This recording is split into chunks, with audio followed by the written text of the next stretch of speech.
What's up you guys, it's Graham here. So I have been blown away with how much demand there is for legitimate frugal dating advice, and of course with that, everyone wants me to talk about how much money I spend dating and wants me to go over my dating budget breakdown. So okay, let's go ahead and do that. And really all of this started because my girlfriend made a guest appearance on my second channel called The Graham Stephan Show and on my Instagram, which by the way, this is a very subtle plug for you to go and add me on my second channel, The Graham Stephan Show, because I post there every day. I'm not posting here. And also on my Instagram because I post slow motion videos of my cat on Instagram, so just go and add me on there. But seriously, I was rather surprised with how much interest there's been around the topic of dating and relationships and learning how to find someone who shares similar values to you, not only in life, but also financially. Because I have a feeling for most people watching, not only do you want to be able to meet someone who you get along with, but who also shares similar financial goals as you, and if not, that could be a deal breaker in many relationships. Like chances are, it's not going to work out if you have a beer budget and the other person has a champagne taste,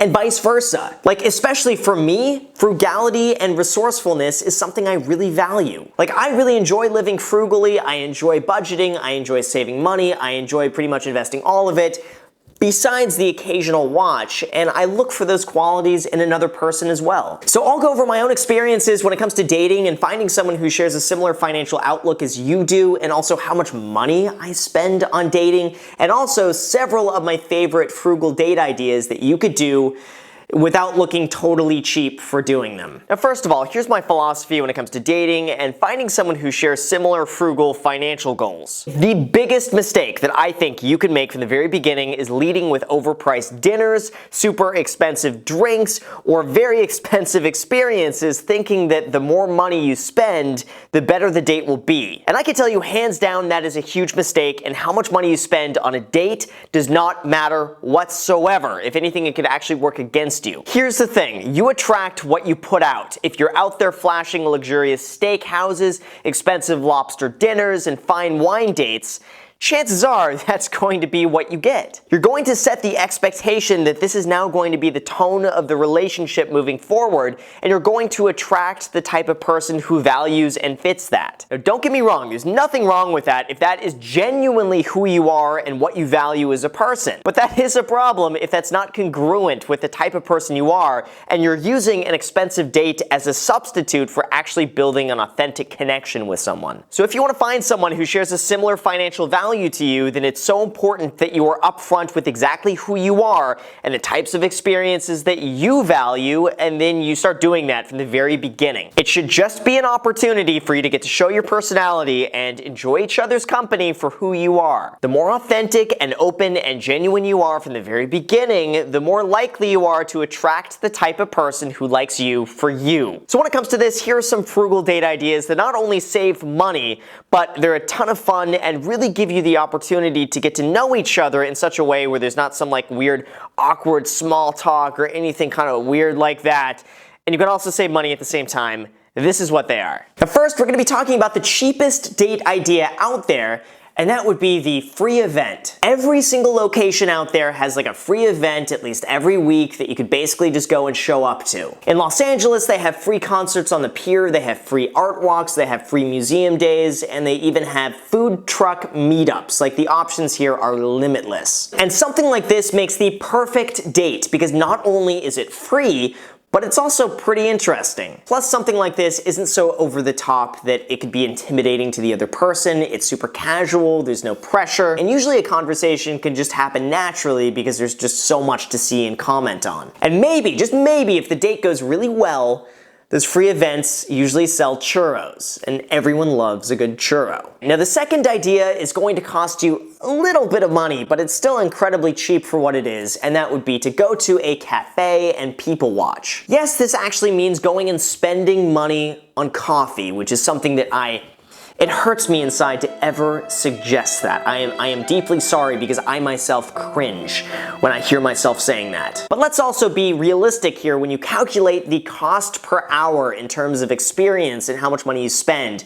going and getting coffee and people watching is a pretty good deal. Now, I certainly know there's some stigma that like meeting for coffee is kinda lame, but that's where the people watching comes in. Just pick a super unique hole-in-the-wall cafe with interesting people and just have fun making up random scenarios about who everyone is and what they do for a living. Or even just go and try to decide which person in the room is going to be the crazy cat lady. A cafe like this usually just serves as a background for you to do something a little bit different than most and put a cool twist on something that's usually a lot less formal than dinner. Some places even have cat cafes that you can go and hang out at. I mean, how unforgettable of a first date would that be to go to a cat cafe? Unless they're allergic to cats, in which case that would definitely be unforgettable for the wrong reasons. The funny thing is, I talk about cat cafes and then Ramsey jumps up on the counter here, so he wants to be a part of the video.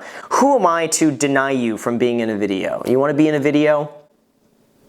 Yeah, I'm gonna put him in the video. Now third, a personal favorite of mine is to skip the dinner, skip the drinks, and instead just go straight to dessert. Here's my thinking with this. On a first date, it's really just about getting to know the other person, and going out for dinner and drinks is a very expensive way to see whether or not it's a good match. So instead, just go straight for dessert, because first of all, it's a unique idea. Second of all, it's going to be fun and memorable. Third of all, everyone loves dessert. And fourth, it's a lot cheaper than dinner. So just go and meet up for ice cream, or find one of those places that sells like a dozen cookies for $4. Then just embrace your inner sweet tooth and have a lot of fun eating a ton of processed sugar. The sugar high that you get might also make you look a lot cooler because both of you are buzzed on sugar. And again, it's just a very fun experience.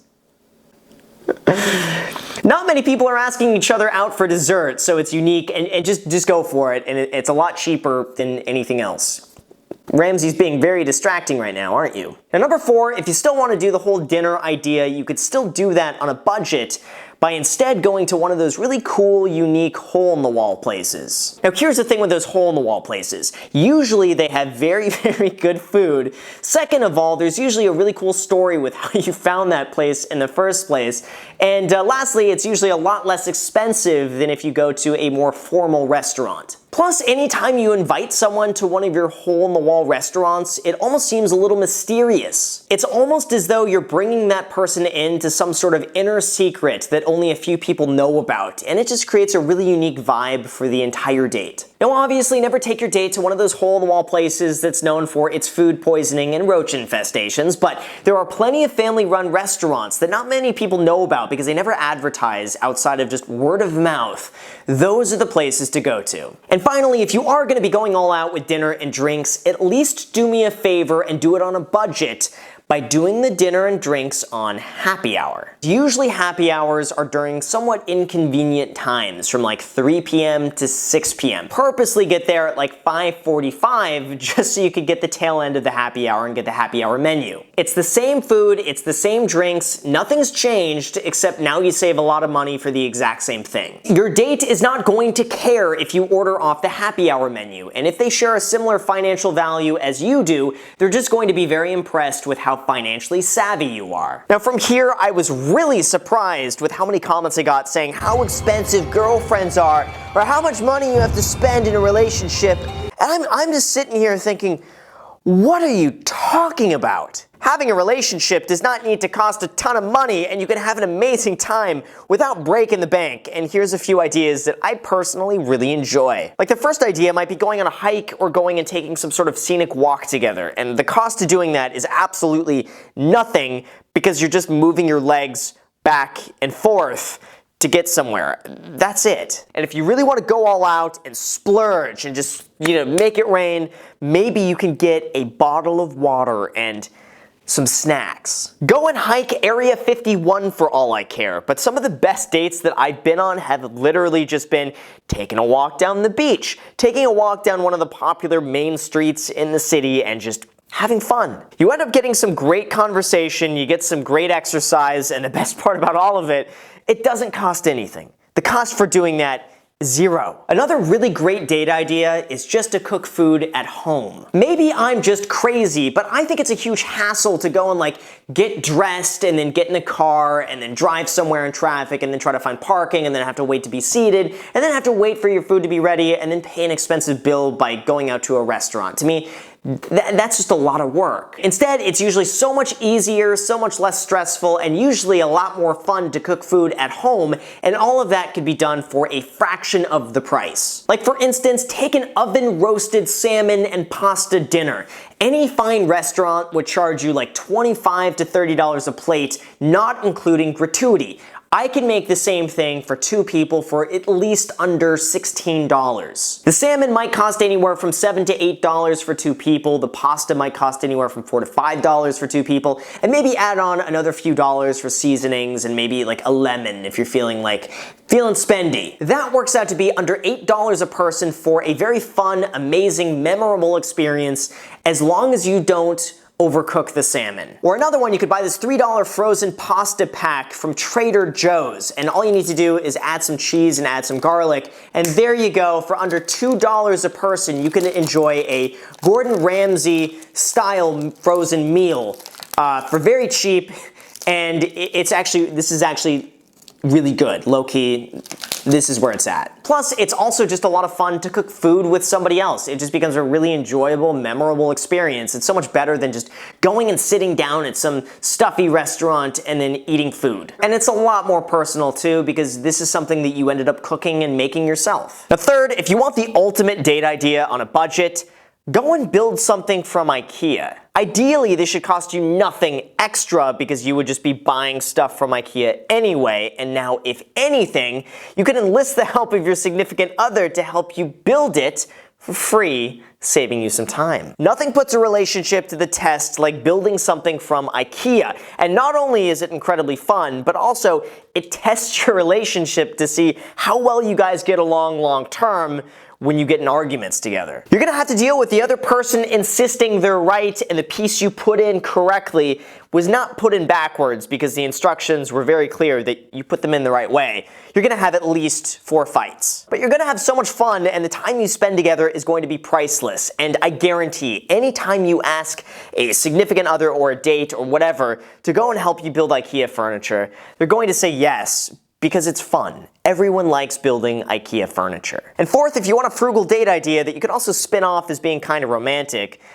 go and do a picnic. Going on a picnic is really the perfect blend between going out to a restaurant and cooking at home for the price of cooking at home. Plus, going on a picnic is just fun, and it doesn't seem like people ever really do them anymore. And it's really as simple as just like going to the grocery store and getting some snacks or preparing some food at home, then taking a towel with you and putting a towel down in a cool location, and then you can sit down and eat. You can go to the beach, you can go to the lake somewhere, you can find some really cool, unique location and just post up there, bring some wine if that's your thing. This is your chance to be totally creative and put your own spin on things. And again, doing something like this does not need to be expensive whatsoever, and it is a fraction of the price of going out and eating at any sort of restaurant. But finally, if you are going to be going out to a restaurant and you are going to be going that route, then you might want to look into potentially splitting a meal. You could still get the exact same experience of going out to a restaurant and doing something fancy, except now it costs half the price. Just make sure if you do this that both of you can agree on what to eat and both of you have a similar taste in foods. Like if someone is allergic to shellfish, then maybe you should not be getting the shrimp scampi. But for real though, going and sharing a meal is by far one of the easiest ways that you can get the exact same fun experience of going out to a restaurant, except now you're getting it for a fraction of the cost. And beyond that, anything else you could do for dates is really just up to your own imagination. Go and check out some car shows for free. Go and pick out a few shows on Netflix that you guys can go and like just binge watch.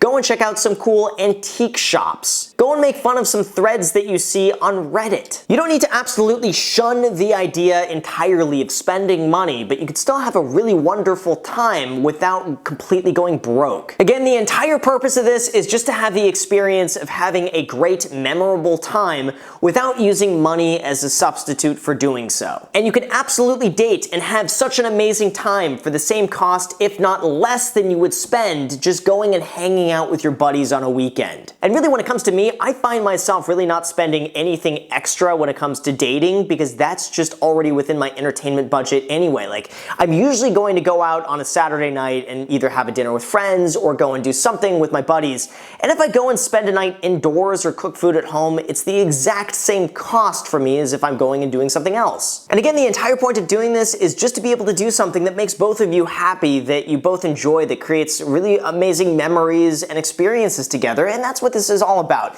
At the end of the day, it's not about using money as a substitute for like a great date or trying to impress anybody. It's just about having a really good time, and that does not mean that you need to spend a lot of money to do that. So with that said, you guys, thank you so much for watching. I really appreciate it. If you guys enjoy videos like this, make sure for Ramsey that you hit the like button. Also make sure to subscribe. I post 3 times a week, so if you want to be a part of that, make sure to subscribe and hit the notification bell. Also make sure to add me on Instagram. I post it pretty much daily, so if you want to be a part of it there, feel free to add me there. And finally, add me on my second channel, The Graham Stephan Show. I post there every single day. I don't post here. So if you want to see me now every single day, just make sure to add me there. Thank you again for watching, and until next time.